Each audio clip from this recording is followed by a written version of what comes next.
Вы смотрите новости Татарстана, в студии Алексей Калиничев. Здравствуйте. И начинаем по традиции с истории ТАССР. В этот день, 23 июля 1913 года, родился известный татарский композитор, дирижер, заслуженный деятель искусств ТАССР, один из основоположников профессионального татарского музыкального искусства Мазгут Латыпов. Он участник Великой Отечественной, руководил духовым оркестром 360-й стрелковой дивизии. На фронте по инициативе Латыпова был сформирован оркестр из детей-сирот, подобранных на дорогах войны. В этот день, в 1923 году, родился советский и российский военачальник, генерал армии Махмуд Гареев. Он воевал на Западном и Третьем Белорусском фронтах и дослужился до звания заместителя начальника Генерального штаба Вооруженных сил СССР. Махмуда Гареева не стало в прошлом году. И, наконец, в 1997 году в Белярске открылся комплекс «Святой Ключ», расположенный у подножья горы Хужалар-Тавы. Сегодня это один из наиболее привлекательных для туристов памятников Белярского музея-заповедника. Это событие прошлого, но сейчас о главном на сегодня. Необходимость для людей или вред для здоровья? Мы категорически против. Если даже еще привезут вот эти трубы, мы ляжем под эти трубы. Жители Нагорного в Казани против установки вышки сотовой связи в их поселке. Она нужна для лучшей связи, говорит оператор. Есть ли выход из ситуации? Разбиралась Вероника Гайнудинова. Скважина есть, а воды нет. Огурцы полить нечем. 30 соток, пропадает земля. Дождутся ли жители Новой Поляны живительной влаги в своих домах, узнавала Юлия Муратова. Хорошие баллы ЕГЭ, физическая подготовка и жесткий психологический отбор. Держал тренировку, держал диету, подтягивался больше. Как пандемия изменила правила поступления в военные вузы, расскажет Рамиль Галиуллин. Стрижи прилетели. Будет круто. Вы будете одним из первых гостей. Спасибо. Как в Казани встретили легендарных пилотов, увидел Сергей Хайдаров. Тому, как в Татарстане могут благоустраивать общественное пространство, следует поучиться не только Поволжью, но и всей стране. Такую оценку сегодня дал полномочный представитель президента в ПФО Игорь Комаров. Вместе с Рустамом Миннихановым он объехал несколько стройплощадок и объекты, которые уже работают после капремонта. Это набережное озеро Кабан, отремонтированные по новой программе дворы, большая стройка Казанского кольца и Горкинско-Аметьевский лес. Раньше здесь два лесных массива были разделены поляной, а теперь, после реконструкции, создана единая территория для семейного отдыха. Увиденное, как поделился Игорь Комаров, его впечатлило. Казалось бы, тяжело удивить, но вот в этот раз опять приятно удивлен был. И, конечно, много таких, знаете, неожиданностей, которые действительно приятные. Видим, что большое внимание уделяется и комфортной городской среде. И здесь мы с вами в лесу, можно сказать, находимся. Действительно, казалось бы, не такие сложные и, в общем-то, всем понятные вещи делаются, но они создают совершенно другие условия. Визит был насыщенный. Рустам Минниханов обсудил с Игорем Комаровым социально-экономическое развитие республики. Встреча прошла в Доме правительства. Затем состоялась трехсторонняя встреча уже с участием главы Росреестра Олега Скуфинского. Гостям представили 4D-модель Татарстана и систему мониторинга хозяйственной деятельности в Приволжском округе. Такие технологии, к примеру, могут показать, в каком состоянии находятся леса и посевы. Систему планируют использовать и при оценке стоимости недвижимости. Подробный репортаж о визите полпреда Игоря Комарова в Татарстан смотрите в нашем следующем выпуске в 21:30. Ну а мы переходим к другим темам.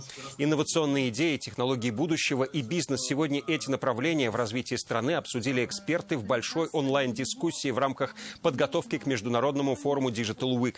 Специалисты обсудили вопросы и опыт инвестирования в бизнес-проекты в России и за рубежом. Эксперты рассказали, как повысить популярность молодых компаний и сделать их привлекательными для иностранных игроков. Актуальным также стал вопрос, как сохранить бизнес, используя интеллектуальные возможности и творческие нестандартные подходы. Технологиям рады не везде. Жители поселка Нагорный в Казани обратились к нам с просьбой разобраться, законна ли установка вышки сотовой связи практически в центре поселка. Ее разрешил разместить на своем участке. Один из жителей подписал с оператором связи договор аренды. Остальные жители против установки оборудования и боятся за свое здоровье. Есть ли выход из ситуации, разбиралась Вероника Гайнудинова.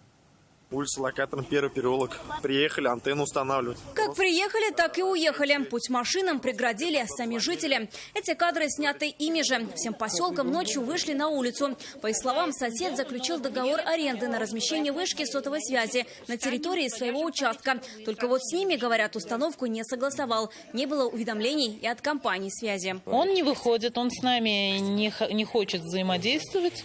Он высказался один раз только, потому что это уже не первое собрание наше. Он высказался, что нас это не касается, это его личное дело.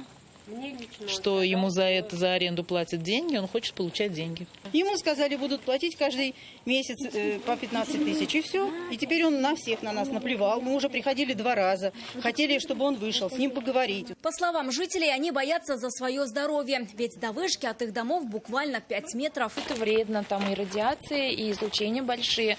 И потому что сами даже рабочие нам сказали, что такие станции они ставят в поле.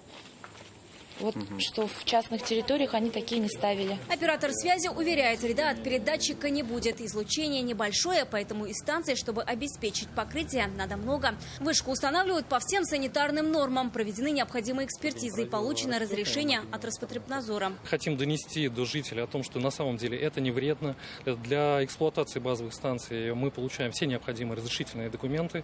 Все работы производятся квалифицированными подрядными организациями. Поэтому мы хотим, чтобы диалог состоялся, мы хотим найти некое компромиссное решение. В Роспотребнадзоре подтвердили, заключение выдано 20 марта 2020 года. Размещение базовой станции на этом участке соответствует всем правилам. Специалисты говорят, установка вышек сотовой связи не запрещена в районе малоэтажной застройки. Защитная санитарная зона 2 метра, поэтому антенну размещают на высоте без вреда для жителей. Если мы выдали данное санитарно-эпидемиологическое заключение, значит, проект размещения был разработан правильно. Орган инспекции еще проверяет этот проект до того, как до нас, значит, приносят его, да. И все, значит, все расчеты были правильны. При установлении данной базовой станции вреда для жителей не будет. А вот качественная и скоростная мобильная связь будет, говорит оператор. Потребление и трафик растут, поэтому установка базовой станции – необходимость. Операторы связи и министерство получают очень много обращений от населения о недостаточном качестве связи в той или иной местности. И для этого, для улучшения качества связи, ведет работу по установки дополнительных базовых станций. Пока жители боятся, мобильному оператору необходимо обеспечить бесперебойную связь. И, как уверяют в компании, планируют разъяснить жильцам все нюансы и прийти к компромиссному решению. Узнать законность размещения любой вышки можно, не выходя из дома. Просто на сайте Росреестра по адресу установки вышки. Вероника Гайнудинова, Вадим Илларионов, Марат Зайдуллин, Айрат Назипов, Константин Бушуев, ТНВ, Казань. А до жителей деревни Новая Поляна Лаишевского района не всегда доходит самое необходимое – вода. Каждое лето в поселении засуха воды, что подается на участке, кот наплакал, жалуются селяне. К тому же питьевой она не является. При этом деревня активно прирастает новыми домами и потребителями. Как долго для обитателей Новой Поляны будет актуален вопрос – полить или помыться, разбиралась Юлия Муратова. Вот любуйтесь на воду, которая у нас идет. Это сегодня еще идет по-божески, потому что на улице вчера прошел дождь. Ирина Станкевич из села Новая Поляна Лаишевского района рассказывает, как лето приходит, вода уходит. В кранах порой ни капли. Всю работу приходится выполнять ночью. Набрать воды, постирать, помыться и, самое главное для любого сельчанина, полить огород. Мне кажется, у многих, наверное, стоят насосы и выкачивают то, что есть. Дается какой-то резерв воды, откачивают. Кто-то поливает елки, кто-то поливает, кто-то поливает газоны. Всего в поселке 150 домов. Он коттеджный. Постоянных жителей здесь все меньше, а вот дачников все больше. И под потребности всех напора воды не хватает. Кто-то спасается своими насосами или бурит отдельные скважины. Огурцы полить нечем. 30 соток, а пропадает земля. Но причина, она банальна. Когда расход больше, чем приход, то воды не хватает. Система, значит, подкачки, она маломощная. И приходится брать насосы, покупать. И притом мы оплачиваем за как питьевую воду. Она полностью техническая. Это одна из 2 водонапорных башен. Здесь видно, что она в заброшенном состоянии. По нормам здесь не должно быть ни деревьев, ни зарослей, а сам участок должен быть обнесен забором.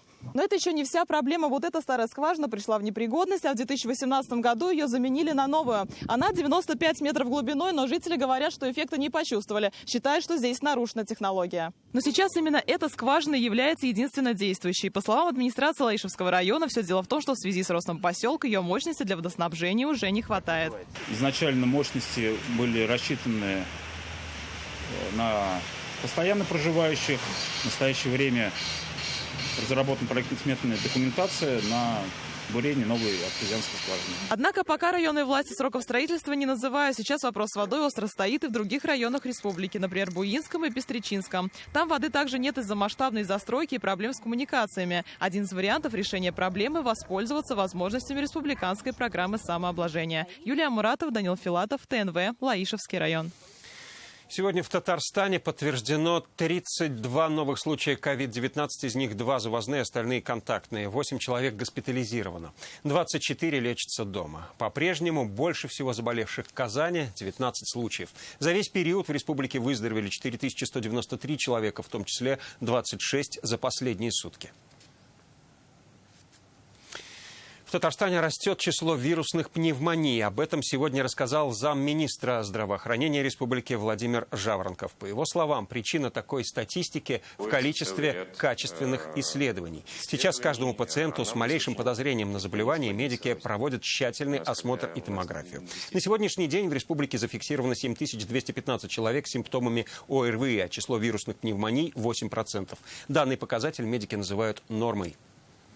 Не секрет, что очень часто ОРВИ лечится на дому, и действительно легкие формы вот такого рода вирусных пневмоний, они спокойно проходят на дому и без каких-либо последствий для пациента. Сейчас же, когда идут вызовы врачей по любому подъему температуры, мы фиксируем в поликлиниках, безусловно, эта доля растет. Рустам Минниханов попросил организаторов и участников праздника Курбан-Байрам уделить максимальное внимание мерам безопасности от коронавируса. Об этом сегодня сообщили в Казанском Кремле. Напомним, в этом году праздник отмечается 31 июля. Намазы планируют провести на открытом воздухе с соблюдением социальной дистанции, наличием перчаток, масок и персональных ковриков у прихожан. Верующих пожилого возраста просят в этот день оставаться дома. Особо Рустам Нургалевич просит обезопасить пожилых людей. Это наиболее уязвимая на сегодняшний день группа, поэтому призываем их оставаться дома, поберечь себя. У нас уже отработанная схема есть по волонтерам. Они все необходимое доставят прямо на дом. Сегодня в Татарстане больше 70 тысяч безработных. С начала года их количество увеличилось в 6 раз. Однако сейчас темпы роста заметно снизились, рассказал министр труда и соцзащиты республики Эльмира Зарипова. Сегодня в неделю трудоустраивают около 1000 человек. Немало и актуальных вакансий. О мерах поддержки для нуждающихся в коронакризис расскажет Вероника Гайнудинова. Наш ресторан закрылся. И на данный момент из-за периода самоизоляции я не могу устроиться по специальности. Через Центр занятости сегодня в республике трудоустраивают около 1000 безработных. В торговле, производстве и строительной сфере больше всего вакансий. Однако без работы остаются 73 тысячи человек. Для сравнения, в январе было 10 тысяч. Только 25 тысяч потеряли работу во время пандемии. Каждый второй безработный, который встал на учет в Центр занятости, работал на сером рынке. То есть в период пандемии они могли рассчитывать только на господдержку. Пик у нас был 6 мая, мы фиксировали по 15 тысяч. Тех, кто подавал граждан и становился на учет по безработице. Конечно, сегодня ситуация коренным образом меняется. Мы наблюдаем спад уже в течение где-то 3 недель. И в неделю мы сейчас фиксируем порядка 1200-1100. Среди оставшихся без работы много семей с детьми, говорит министр. Кроме выплаты из федерального бюджета, для них предусмотрена и республиканская поддержка. Семьи, где месячный доход на каждого меньше 9450 рублей, получают дополнительные пособия. Эти меры и выплата на первого ребенка, равно как выплаты для сельских мам, которые были введены за счет средств республиканского бюджета по поручению президента Республики Татарстан, они нам показали свой положительный результат. По числу рождений мы видим, что мы не упали по первым рождениям и, соответственно, чуть-чуть поднялись по третьим рождениям. Многодетные и нуждающиеся во время пандемии получили и другую поддержку от республики. По акции «Помощь рядом» раздали около 210 тысяч продуктовых наборов. К благим делам присоединились и предприниматели, и неравнодушные люди. Умилила до слез семейная пара. Оба пенсионеры одинокие, так получилось, у них нет детей, старший сын погиб. 300 масок. Они сшили 300 масок одноразовых, и вот когда на первом этапе были сложности, направили их, принесли вот к нам в министерство, и мы их отправили в семьи, многодетные семьи. Кому и какие пособия и выплаты положены, скоро можно будет легко узнать на едином сайте. Новую платформу должны разработать к концу года. Вероника Гайнудинова, Ильшат Мухаметов, ТНВ, Казань. Алексей Песошин сегодня встретился с генконсулом Туркменистана в Казани. Ататурды Байрамов был назначен на новую должность. В мае этого года в его консульский округ входит 14 регионов ПФО. На встрече в Доме правительства стороны обсудили будущее развитие татарстанско-туркменских отношений. В частности, были затронуты вопросы здравоохранения, медобразования в республике, а также способы борьбы с распространением коронавирусной инфекции и преодоления ее последствий. Активно включиться в работу органов власти молодых управленцев сегодня призвал Фарид Мухамедшин. Глава парламента сегодня провел лекцию для участников кадрового резерва президента Татарстана. Во время беседы председатель Госсовета заявил, что сегодня многие управленцы, в том числе и федерального уровня, выходцы из татарстанского кадрового резерва. Высшая школа по подготовке управленческих кадров была создана в республике в 2012 году. Ежегодно в кадровый резерв отбираются 20 перспективных молодых людей. Больше 60% обучающихся ежегодно переходят на высокие должности. По решению президента в резерв в этом году были включены 7 финалистов всероссийского конкурса «Управленцы-лидеры России». Имея такой огромный потенциал, я бы сказал, даже преимущество перед другими регионами Российской Федерации, нам нужны новые управленческие кадры. Люди вот с таким свежим знанием, с широким кругозором, которых вы готовите для того, чтобы принимать управленческие решения, чтобы они не дали каких-то сбоев и ошибок. Председатель регионального отделения партии «Роста» Олег Коробченко сегодня представил в ЦИК документы для регистрации в качестве кандидата на предстоящих выборах президента Республики Татарстан. Также он представил сведения о 3 кандидатурах для наделения полномочиями члена Совета Федерации. В случае избрания кандидата один из них будет назначен на должность сенатора. Напомню, документы для регистрации в качестве кандидата на выборы президента Республики уже подал Рустам Минниханов. Документы на выдвижение представили «Справедливая Россия», кандидат Альмир Михеев, «Коммунисты России», кандидат Альфред Валиев и ЛДПР, кандидат Владимир Сурчилов. Напомним, выборы президента Республики Татарстан состоятся в единый день голосования 13 сентября 2020 года. ЦИК России заверила списки еще 2 политических партий, которые выдвинули своих кандидатов на доп. Выборы в Госдуму по Нижнекамскому округу. От Коммунистической партии «Коммунисты России» Николай Барсуков, от Коммунистической партии социальной справедливости Леонид Стражников. К этому дню уже были заверены списки кандидатов от 4 политических партий: Андрей Колосов, ЛДПР, Олег Морозов, Единая Россия, Ильнар Сираев, Справедливая Россия, от КПРФ Альберт Ягудин. И Василий Коротких заявился в ЦИК в порядке самовыдвижения. Поступить в военные вузы страны можно, сдав экзамены в Казани. Из-за пандемии изменились правила поступления. Чтобы уберечь будущих курсантов, приемные комиссии открылись в каждом регионе. Из Татарстана уже поступило больше 1000 заявлений. Как проходит испытание, увидел Рамиль Галиулин.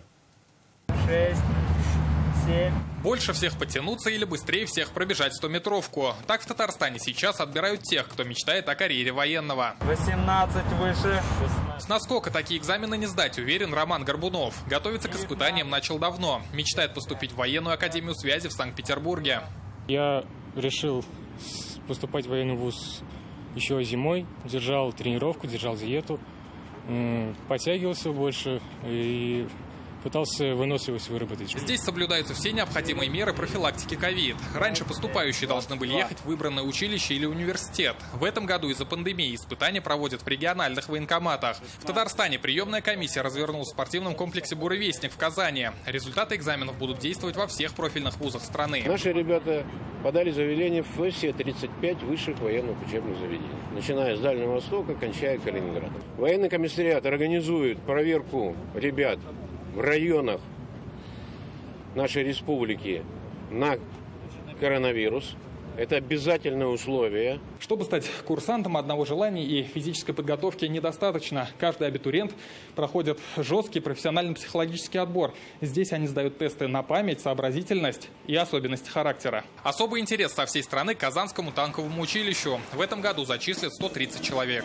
60 абитуриентов это на сегодняшний день, и только по Республике Татарстан. Казанское танковое училище поступает со всей Российской Федерации, со всех республик, областей. Вот. У нас традиционно последние годы 4 или около 4 на место конкурс. В разные военные вузы страны документы подали больше 1000 поступающих со всей республики. Среди них есть и девушки. У меня вся семья военная. Папа, дядя. И хочу посвятить всю свою жизнь родине. Прием документов продлится до 5 августа. Рамиль Галиуллин, Рамзель Гарипов, ТНВ, Казань. Стрижи прилетели. Сегодня в Казани встретили авиационную группу высшего пилотажа военно-воздушных сил России. Пилоты участвуют в авиашоу «Я выбираю небо», которое пройдет в столице уже в эту субботу. А сегодня у группы свободный от полетов день. Они отправились в КНИИТУ-КАИ, чтобы увидеть, как готовят молодое поколение авиаинженеров. С теми, для кого небо – это профессия, познакомился Сергей Хайдаров. Идея такая, что должно быть большое пространство, где есть у ребят все для того, чтобы идею воплотить в продукт. Прилетев в Казань, стрижи первым делом отправились туда, где обучаются профессии будущие авиаконструкторы. В лицее-интернате КНИИТУ-КАИ у них есть все для того, чтобы совершать прорывы и двигать авианауку вперед. Есть дрон-рейсинг, там по 5 человек летят. Это сам делал? Это да.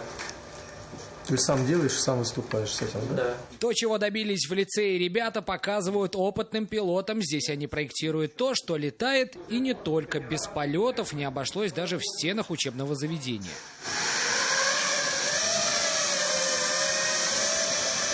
Познакомившись с молодым поколением авиаконструкторов, пилоты оставили автографы на мини-версии истребителя МиГ. Этот визит запомнят и ребята, и сами пилоты. Это уникальное учебное заведение, где собраны очень талантливые дети. Но это, по большому счету, наше будущее, будущее нашей авиационной промышленности, будущее. Это будущие наши инженеры, которые, в общем-то, наверное, я уверен, поведут нашу страну в будущее. Перед нами стояла изначально большая задача его сюда переместить. Это была целая спецоперация. Летим дальше. Пилоты уже на территории КНИИТУ-КАИ, где красуется легендарный Ту-144. Здесь для гостей проводят подробную экскурсию. Конечно, это суперпрофессионалы, асы наших современных воздушных полетов. Поэтому для нашего университета и для жизни нашего города это большое событие. Дальше пилоты поднялись в самолет-музей. Прогулкой внутри салона не ограничились. Сверхзвуковой Ту-144 – это уникальная машина, каких сейчас в России осталось только 7. Все остальные распилили на металлолом. И прямо сейчас, как видите, стрижи находятся на крыле этого самолета. Они осматривают все, что внутри. Ну а нашу съемочную группу туда не пустили, объясняя это уникальностью будущего музея. Раскрывать всех секретов его создатели пока не готовы. Зато сами летчики поделились впечатлениями. Этот самолет – это вершина производственной мощности Советского Союза. И когда видишь его со стороны, уже как бы возникает чувство огромной гордости за ту мощь, которую наша страна могла реализовать. Я надеюсь, что Российская Федерация когда-нибудь достигнет таких же высот и сможет строить такие самолеты. Уже в эту субботу пилоты покажут высший пилотаж в небе над Казанью. Они традиционно станут участниками праздника «Я выбираю небо». Пропустить это зрелище будет сложно с любой точки города. Сергей Хайдаров, Ринат Сафин, ТНВ, Казань. Прокладывали трубу, нашли остатки старого фундамента. О такой находке в Комитет по охране культурного наследия Татарстана сообщили строители, проводившие земляные работы у стен Казанского Кремля. Что это и имеет ли историческую ценность, сейчас выясняют археологи Академии наук Татарстана. Что было раньше на этом месте, за вопросом мы обратились к специалистам. Излюбленное место для казанцев и гостей столицы сейчас выглядит вот так. Согласитесь, не очень презентабельная картина. Дело в том, что здесь проводились земляные работы по замене трубопровода, которые были приостановлены из-за того, что рабочие под землей нашли останки фундамента. И, возможно, это историческое здание. Это позднее отложение 21 начала 20-го, конца 19 века. На данном участке мы видим фрагмент кирпичной стены на известковом растворе. Культурный слой, как говорят археологи, на этом участке может уходить под землю на глубину 4 метров. Другими словами, история лежит под ногами. Что именно нашли здесь строители, пока специалисты только предполагают. Скорее всего, это как раз-таки может быть как гражданское строительство, так и что-то общегородское. О чем их характеризует, это, значит, мощность стен и характер постройки. Этот участок между цирком и Казанским Кремлем уже под контролем Комитета по охране объектов культурного наследия. Все необходимые материалы переданы археологам. Им и предстоит теперь выяснить, имеет ли фундамент историческую ценность. Непосредственно на этой территории исследования никогда не велись. Она была застроена, там была застройка, относящаяся к более раннему периоду. Была разрушена большая часть этих объектов в 20 веке. И при планировке площади тысячелетия. Там сейчас площадь, она на этом месте было несколько зданий и 18 века, и 19 века, и 20 века. Результаты экспертизы будут готовы через 2 недели. Возможно, в центре Казани появится новая достопримечательность, если, конечно, постройка имеет культурную или историческую ценность. Сергей Хайдаров, Рамзиль Гарипов, Игорь Романов, ТНВ Казань. И пока на этом все. Далее о погоде. Всего вам доброго.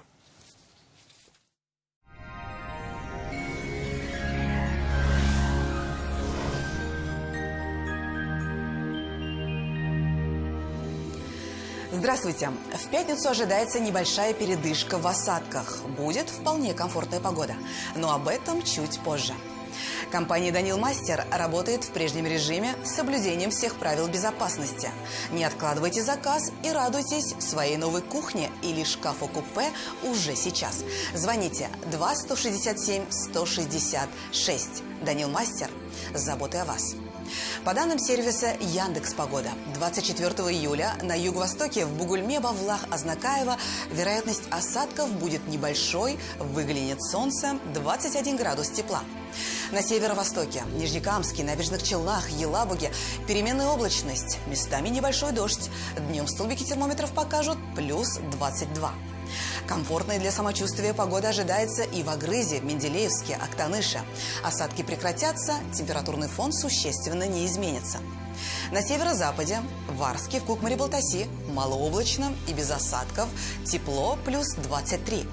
На юго-западе, в Болгаре, в Буинске, Дрожжаном синоптики не прогнозируют существенных изменений в погоде. 24 градуса выше нуля.